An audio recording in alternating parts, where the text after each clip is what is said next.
রাজধানীর ব্যস্ত সড়কের পাশে ফুটপাতে বসে ফুলের মালা গাঁথছে ৩ বছরের ছোট্ট শিশু খাদিজা।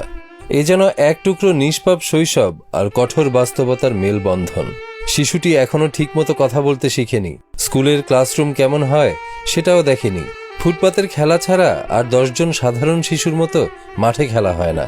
উল্টো জীবনের কঠিন পাঠ রপ্ত করতে ফুটপাতেই ব্যস্ত সময় কাটে তার।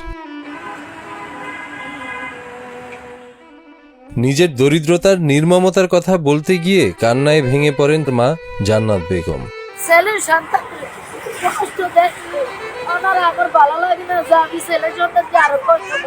জান্নাত বেগম একজন সংগ্রামী নারী। স্বামী রিকশা চালায়, তার আয়ের টাকা দিয়ে কোনো রকমে ঘর ভাড়া হয়।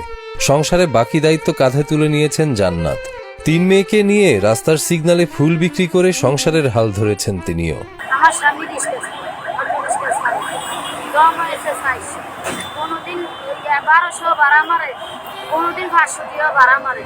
৪০০ টাকা জমা দিয়া ৫০০ টাকা খায়, তো ৫০০ টাকা দিয়া সংসার চলা যায়। ছেলে মেয়েরা খাওয়ান যায় না, পড়ালেখা করান যায়। এই কারণে আমরা ফুল বিক্রি করতে হয়, ফুল বিক্রি করে পোলা ভান্ডে খাইতে হয়। খাদিজার বড় ২ বোন সাদিয়া ও আয়েশা প্রতিদিন রাস্তার সিগনালে ফুল বিক্রি করে। এক একটি মালার দাম ২০ টাকা, তবে কখনো কখনো ১০ টাকা, আবার কখনো ৩০ টাকা বিক্রি করে। অনেকেই জানেন না এই ফুলগুলো কিনলেই খাদিজা, সাদিয়া আর আয়েশা একবেলা পেট ভরে খেতে পারবে। তাই তো তারা বেশিরভাগ সময় ফুলগুলো না কিনে তাদের ফিরিয়ে দেন নির্দয়ভাবে। কেউ ২০ টাকা দেয়, কেউ ১০ টাকা দেয়, কেউ জারি মারে, কেউ বলো মুনা যাও সরো সরো এখান থেকে সরো, এগুলো বলে। তারপরেও পোলা বাইনে যায় অনেক কষ্ট করে বিক্রি করে। কি করবো, সংসার তো চলার লাগবে। জান্নাত বেগমের স্বামীর বাড়ি ফেনী, তবে সেখানে ভিটে মাটি বলতে কিচ্ছু নেই। সরকারি একটি ঘর পেলেও নদীতে গ্রাস করে নিয়েছে শেষ ঠিকানাটুকুও। এরপর থেকে মেয়েদের নিয়ে রাস্তায় ফুল বিক্রি করেন তিনি। রাজধানীর একটি বস্তিতে স্বামী আর সন্তানদের নিয়ে ভাড়া থাকেন তিনি। বাসা ভাড়া দিয়ে ৩ বেলা ঠিকমতো খাবার কপালে জোটে না। ছেলে মেয়েদের পড়ালেখা করানোর ইচ্ছে থাকলেও কঠিন বাস্তবতার কাছে হার মেনে নিয়েছে সে স্বপ্ন।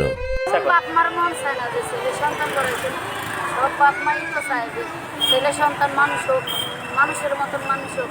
আমার বাপ মার তো ক্ষমতা নেই যে করা নেই।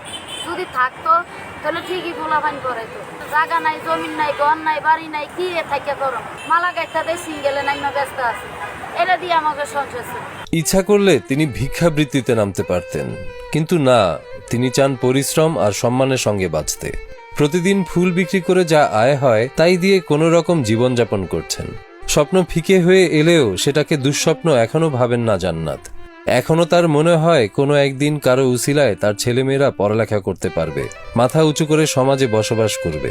কোনোদিন ৫০০, কোনোদিন ৬০০, কোনোদিন ১০০০, এরকম আইডিয়া দিয়ে আমরা সংসার।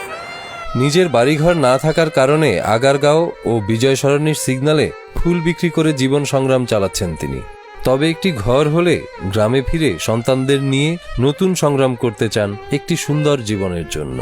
আমার টাকা পয়সা লাগবে, আমি টাকা পয়সা চাই না, খালি আমারে কমতি না, আমার খালি আমারে কতটুকু করুক, আমি এটাই চাই।